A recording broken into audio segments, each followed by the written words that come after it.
Okay, it's kind of late filming this. Don't really have much of an idea for an intro, so I think I'll just clean out my pockets. You know, I've been wearing this suit for a while. There's a lot of crazy things. Oh, notepad. Okay, I think that's from a sketch I did about a black mamba like 2 weeks ago. What else is in here? Oh, a fidget spinner. Okay, you should never leave home without this. But what else do we have in here? We have an Oreo. Can't remember exactly why I had this in here, but it's always good to have a snack on the go. Good Oreo. Yeah, okay, this intro kind of sucked this week. Okay, tell you what. I'll make it up for it, okay? How about you guys comment what your favorite One Piece opening is, and then next week, for the intro, I will sing it. Probably not the whole thing, because some of the One Piece intros are like over a minute long, sometimes even long, like 2 minutes long or whatever, but what's your favorite One Piece opening, and I'll check out maybe the one that gets the most upvotes. So go down and check if this is after like the first few hours that this is uploaded. Go down and check, and if you see like Brand New World has like 300 upvotes and you want me to sing Brand New World, just add to the upvotes and we'll sing it. Probably most people will have like a set. That's all like the first 20 comments are going to be now, like all One Piece openings. Whatever. That's what I'll do. And I'll do the original. If it has an English cover, I'll do that. But if it's only Japanese, I'll go and try to learn Japanese if I can. Alright, it's awesome. I think I'm going to regret this decision.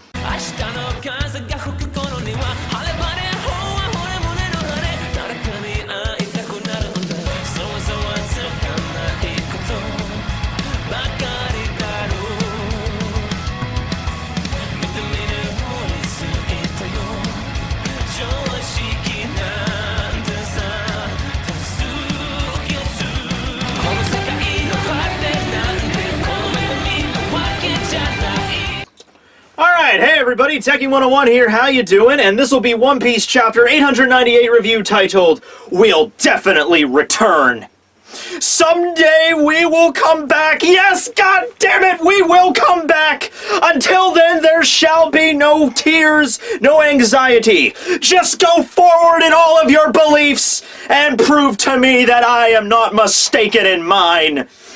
That was kind of a really angry take on a Doctor Who quote there. So we get the cover page this week. We got another one of the new giant warrior pirates, and this one is the navigator of the crew, and we've actually never seen this giant before, but he has been mentioned. This is the way I think the way he was translated the first time he was mentioned was rolled, R-O-L-D, and in this one it's rowed. Now remember, this is, you know, Norwegian, you know, kind of like, you know, wording and names and things like that, so you know, Norse. So it's probably not pronounced as actually rowed. It might be pronounced closer to rolled. I'm not sure. But the first time this dude was mentioned was in Chapter 866 during the backstory when Big Mom was in Elbaf and everything with Mother Caramel and all that stuff. And I actually kind of misinterpreted it the first time I heard these characters' names. So what happened is Jorle and Yorle, you know, Fallbeard and Mountbeard, they came down to give the kids all the Semla stuff from, you know, because of the Winter Festival,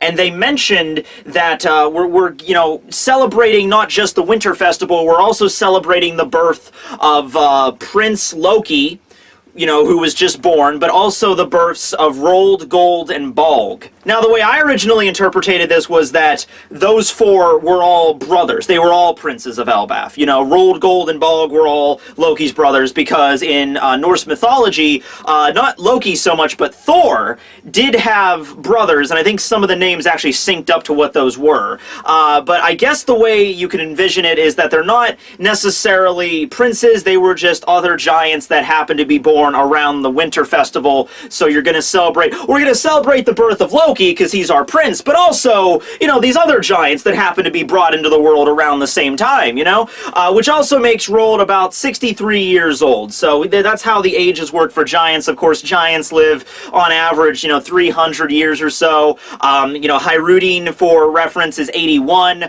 Stanson, we don't know his age, but he was around a, you know, a younger age when Hyrudine was 18, so Stanson in the background, and he looked like younger. So Stanson is between 63 and 81. He's probably in his 70s, I would assume. And Road here is 63. So it looks like a pretty cool giant. He's got a scarf and long hair over one eye. Obviously, that just translates to badass in manga, and he's got a really long katana. But yeah, guys, let me tell you, I am pumped for some giant action in my One Piece. And I'm getting ready for Elbaf. I want to do another Norse mythology video also coming up in relation to Elbaf, because that's going to be a lot of fun. Also, I bought this, so I think I'm good. I think I'm set for the old Elbaf arc. Okay, so getting into the chapter, honestly, it's a bit of a quick one this week. It's one of those chapters that has a lot of like action, action, action, double page awesomeness. Do you guys remember back in Marineford? It was like right when Marineford started, the entire chapter was nothing but double page spreads, and the whole thing was like 7 pages long, but you didn't even care because it's like, oh my god, Oda promised us a badass war, and he starts it off with like an entire double page chapter. You know the higher ups at Shonen Jump at that point were like, really? Really? Really? And he's like, I don't care. I'm giving my fans what they want. So that's one of those chapters. A lot of action in it, alright? So it starts off with the entire Charlotte family at Cacao Island just attempting in vain to gun down the Vinsmokes. It's just like, keep firing! It didn't work the first 100 times we try it, but it's bound to work if we just keep at it. So they're not even like trying anything different, like just keep shooting at their bodies, you know. So of course the Vinsmoke siblings, the Germa, they have iron skin, they're genetically modified, it's basically like steel. Those little freaking pea shooters aren't going to get through it, and the Charlotte family should know this, because one whole part of Big Mom's assassination plot to kill him involved very unique guns and very unique candy-coated rounds in order to have enough piercing power and, you know, like, I guess like a specified gun in order to get enough, like, oomph into, like, I'm not a gun guy, so you calculate the oomph into the armor-piercing round power, and then that gets into their skin. But these are just regular pistols. You're not gonna dent them. Normal knives, the sickles they were waving around, that's not gonna dent these guys. But, you know, they keep at it. They're like, you know, they're like, bring on the bazooka, bring out the heavy artillery, we gotta figure out a way to gun them down. And, you know, what's funny about this is, while they're getting shot at, the Vinsmoke siblings are just talking to Sanji, and they're telling him, you know, what happened with Big Mom and why they're helping him out right here. It's not necessarily, we're here to help you out because we love you as a brother. It's not that. It's just because, you know, they tried to kill us and now we're gonna get back at them. But the entire time they're having this conversation, their, you know, bullets are bouncing off their skin. So I imagine it's something like, Sanji, listen, man, Big Mom tried to screw us over and had us, you know, trying to attempt to get us assassinated. We're not here for you because honestly we don't give a shit about you. But, you know, we're just here right now, so you should probably get out of here and take that sleeping lump of a captain out as well. You know, like, okay. Right, so they have that conversation, then they skip over to Oven, who, like, pulls some people aside. He's like, oh, no, this is bullcrap! We sent 10,000 men, led by Nuts-to-Torte, the nut guy. We sent him at you, and how did you survive that? And Ichiji, I mean, he's the coolest one. I mean, just in terms of appearance and, like, the way he presents himself, you know. He basically has this line, he's just like, oh yes, you sent one large fly accompanied by a swarm of smaller flies after us. We were so terrified. How could we have possibly defeated your army of 10,000 men with our incredibly advanced technology and genetic modifications that literally allows me to combust things that I touch? My brother electrocuted 300 of your 10,000 men in less than a second. Alright? I wonder how we were able to survive all of that.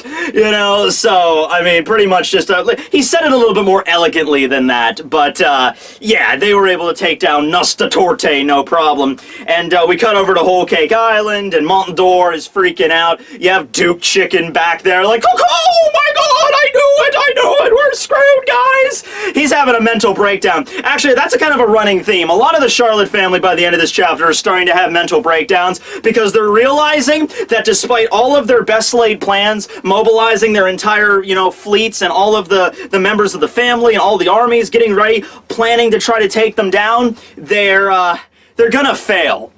They're getting that in their heads that, like, yeah, it's like, we're gonna get checkmated here, and there's nothing we can do about that. And it's at that moment where you're playing chess and it's just like all you can do is move like your piece, like your king around in vain trying to avoid checkmate, but eventually it's gonna happen. You could try to delay the inevitable, but it's gonna happen, you know? So you might as well just give up now, but they can't do that. So they're like, oh shit! So you see a lot of shocked expressions from the Charlotte family here, Montador and Duke Chicken especially.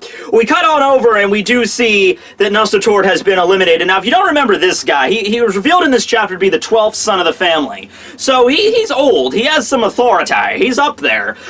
You know, and Nustatorte, I originally thought he was going to be the Minister of Nuts, because the dude looks like he has like a giant peanut under his head. He honestly looks like Captain Crunch. Yeah, part of a complete breakfast. Try Cap'n Nuts, kids. Yeah, from Kellogg's. Okay. But yeah, I thought he was going to be the Minister of Nuts. And also Nustatorte, I guess it is like a nut-filled pastry. So that's that. But no, I actually looked into it and I discovered a fun fact I didn't even know. It turns out the real Minister of Nuts is Amande. Okay, and also, did you know that she is actually the third daughter of the family? That was just revealed in the last volume, volume 88. I guess there was like a character sheet that Oda included. He's like, oh yeah, she's the third daughter, and that ranks her pretty high. What's crazy is this is the first daughter, Compote, right? And she's like 50 or 49. I think she's actually 49. If Perospero is 50 and he was born first, then she would have been 49, right? Okay, so if that's the situation, then Amande has to be, like, in her mid to early 40s, like, at best. And all I gotta say there is, Snake Girl has it going on. I mean, yeah, the neck is a little bit of something to get over, but she's got nice, you know, I mean, she's pale, but, you know, she keeps good care of her hair. I tap it. Okay, anyway, moving on. You didn't need to know that. But yeah, at the end of the day, Amande loves nuts. Okay, that's the presentation I'm trying to get across here. Okay, so we cut on over to Smoothie's fleet, and they're freaking out, and we see Daifuku is now there as well. Daifuku's ships were ruined by Carrot when she went to her Sulong, so I guess, you know, Daifuku, you know, I guess maybe took some, like, one ship that was remaining, or whatever, jumped on Smoothie's ships or whatever, and they're saying, they got away from you too? He's like, yeah, they got away from me too, and my genie. Actually, my genie wrecked most of our fleet. Like, what the hell? So, it's all crumbling before them now. They had, like, this, like, sand through their fingers. It's like, oh no, they're actually gonna get away. So the Germa is obviously surrounding all of their ships and, you know, bombarding them. Meanwhile, you cut over to the Sunny, and you know, the Germa are around, so Nami's like, oh, well, do we trust them? Are they our allies? Are they enemies? What's going on? Jinbei apparently has complete confidence in this whole thing at this point. Jinbei has it all figured out. He's basically like, yeah, we're gonna get away. But no, yeah, the Germa, they're totally our allies. There's no way they would try to take us out at this point. They would have way more hatred against Big Mom than us at this point, so it's fine. And then Sanji, you know, sends his message over the Den Den Mushi. He gets on and he's just like, hey, yeah, you guys just keep going through the port, like through, does he say through or by the port? He says for them to go through the port. Okay, through the port at full speed. I'm guessing he means, like, you know, just right by the port at full speed. You know, just cut right through it, and then, you know, I'll meet up with you. Don't worry, don't have time to explain later. Bye. Click. Okay, great. So now, you know, Jinbei, you know, he goes full throttle ahead. You know, he's like, all right, I have confidence that this is going to happen, and the Germa are going to run interference. Everything will be good. So we cut back to the battlefield here. Keep in mind at this point, I don't know if I mentioned it last time, Luffy is conked out. Luffy is gone. He's asleep. All right, he burned out what little energy he had left after fighting Katakuri, you know, jumping through town a little bit. The second that Sanji grabbed him, Luffy's body is like, oh, I finally get to relax. Then at this point we have Brulee, and Brulee, I would imagine ever since after she was being held at gunpoint for like the 7th time in the last 24 hours, she had a little bit of a moment where her brain began to stall. She's just like, but she kind of composes herself long enough to kind of sit up. And I don't know how people are paying attention to her at this point when everyone else is just like, get the Straw Hats, attack the Vinsmokes, get rid of them, kill them, fire the missiles. I don't know how anyone's paying attention to Brulee, but Brulee musters enough energy to shout to everybody that Straw Hat, he's the only one that can absolutely not get away no matter what, because our brother Katakuri, the undefeatable, the most awesome, he who will never lie on his back, he was defeated by Luffy. and this just shouts throughout all of the freaking town square. I imagine, like, in the middle of all the gunfire, there's people loading the freaking RPGs, like, blow his freaking head off! Oh.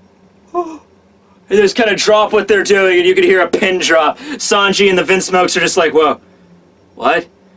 And then everybody's expression, it's all different. I mean, it's the same, but I imagine some of them are like Oven might be legitimately concerned, like that actually happened, but other people are just like, no, Brulee, you gotta have a screw loose. You've had a rough day, girl. You've had a rough day. There's no way. Katakuri, because Katakuri is set up like basically Superman. Like, that's not much of an exaggeration. As far as the Totland, you know, populace is concerned, Katakuri basically is their undefeated superhero, okay? And so at the same time, everyone finds out that Luffy beat him, and you see Molten Door there sticking his, like, his tongue out, and everyone's freaking out. The decuplets are pulling emoji faces all of a sudden, and Oven is even like, whoa, huh? And so they all, like, shout at once, like, it's a lie! And they all pull the guns out even more, you know, like, they pull guns out of hammer space at this point. They're like, you are a liar, or you must have tricked him, you must have pulled a dirty trick to take him out, and they all just resume trying to kill them all. You know, kill him, and then after you killed him, kill him again, and then take his pieces, and then shred the pieces, and then burn the pieces, and scatter the ashes to the four blues, you know, and then blow up the earth, you know. It's just like, eradicate every last cell of this Straw Hat Monkey motherfucker, okay? For even daring to claim to defeat Katakuri. Okay, so yeah, that's the situation. That's the mood in the plaza. This actually leads into something amazing. This leads into a Kaizoku Sentai Germa 66 display of super moves, okay? So now we get basically double pages after double pages showing off each one of the Germa's unique abilities, okay? So first off is Ichiji. Ichiji shows up, his eyes begin to spark, kind of like how whenever Chopper or Luffy witness something really cool, like Frankie, you're like, hey guys, check it out! I built a giant mobile floating fortress in the sky, and it's shaped like a giant alpaca! And then at that point, Luffy and Chopper would be like star-eyed and be like, Suge, awesome! Okay, that's the expression he makes, but it's not like, you know, like he's surprised or he's being funny or anything. That's the activation of his ability, Sparking Valkyrie! And what this does is it makes an explosion spear. It's like a spear, but made out of explosion, and it pierces right through Oven's chest. Oven gets freaking shish kebabbed, okay? And so I don't know if he's gonna be able to survive this, because it looks like it went right through his, like, center, like, right through his heart. So, yeah. Not exactly sure how that operates. I'm actually kind of dubious looking at this, whether or not Ichiji's ability was really combustion or explosions, or was it, like, light? Because it looks like his hands are glowing with light, and it looks like a light spear that pierced him, but I don't know, but, you know, spear of explosion or spear of light, either way it sounds awesome. That's Sparking Valkyrie. So while everyone's shocked at losing two big brothers today, there's a get out of here, Sanji, fly! So Sanji starts using Skywalk again. Yuan is still in the sky. He's still got the giant iron ball thing on the stick. So he's like, oh, I'll knock you down just like last time. So he goes to do that. His iron ball gets shattered right above him. And he's like, what's going on? Turns his head around and gets grabbed by the neck by Yonji. And this is where we find out what Yonji's winch green finally freaking does. I was so dubious as like, was it like germs or bacteria or something like that? No, it's just a mechanical arm. Okay, leave it to Yonji to get the lamest ability. Okay, fair enough. I mean, okay.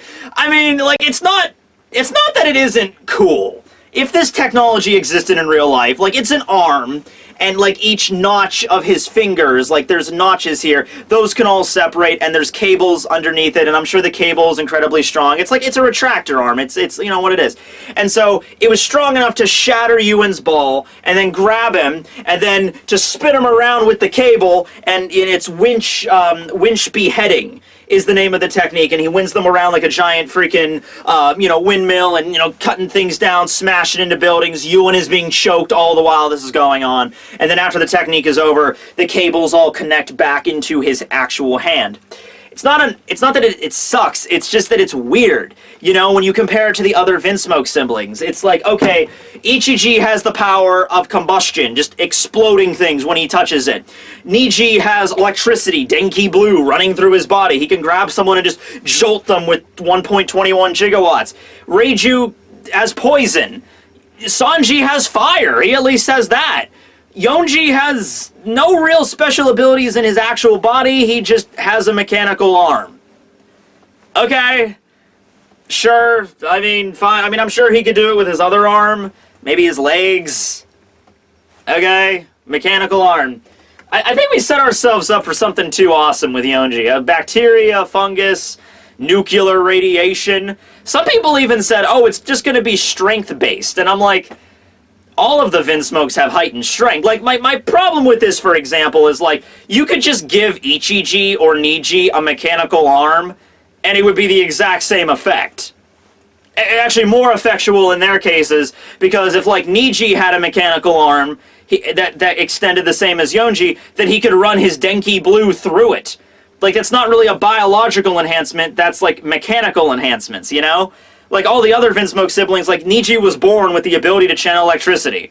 Okay, what was Yonji born with? So it's like, oh, he has the skin and strength and speed and stamina, but he doesn't have a unique special ability like the other two, so, I mean, the other three, so I guess we'll just lop off his arm and replace it with a mechanical one. Okay, fine, whatever. Anyway, yeah, so at this point we have Niji that grabs Sanji and bolts him out of there with his electrical power, probably combining like Soru or Geppo with his electrical ability to speed him up even faster.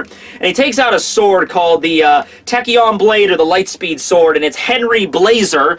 So that's I think the last ability we saw him use was Henry Needle, and Henry is like a way to measure electricity or electrical output or something like that. So yeah, that's the technique he uses to move throughout the crowd, and he basically says, he's like, Sanji, you know, you move at that speed, you're too slow, man, you gotta get out of here. And he kind of throws him to the ocean, he's like, get out of here, you failure. And so he still manages to get an insult in, but it's kind of like an endearing thing. He's like, ah, come on, you failure, get your ass out of here, get back to your crew. Alright, nice seeing you. Okay, back to the fight. You know, like, but kind of that's the appearance I got there. Oven gets back up despite having a hole in his chest.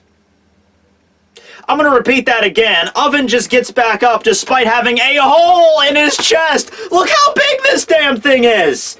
That's a hole.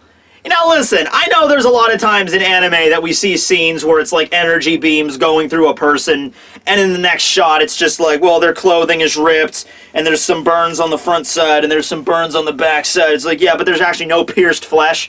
This looks like pierced flesh.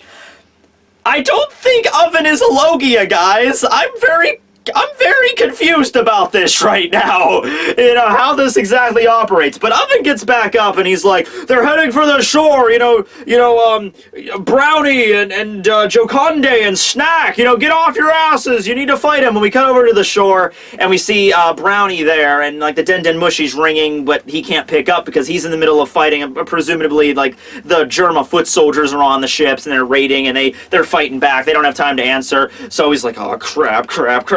So then you cut over to the shore where we have a bunch of people with gas grenades, you know, ready to go. They're like, oh, we'll shoot them with gas grenades. We'll fill the sky with like tear gas or sleeping gas or whatever and get them to drop out of the sky. So they're ready to fire when all of a sudden this one guy gets shot with like a poison arrow, I guess is the best one. Not an actual arrow, but just like poison goop. Like, just splats into their freaking chest, and then they just open their mouth, and like, poison comes out, and they fall to the ground.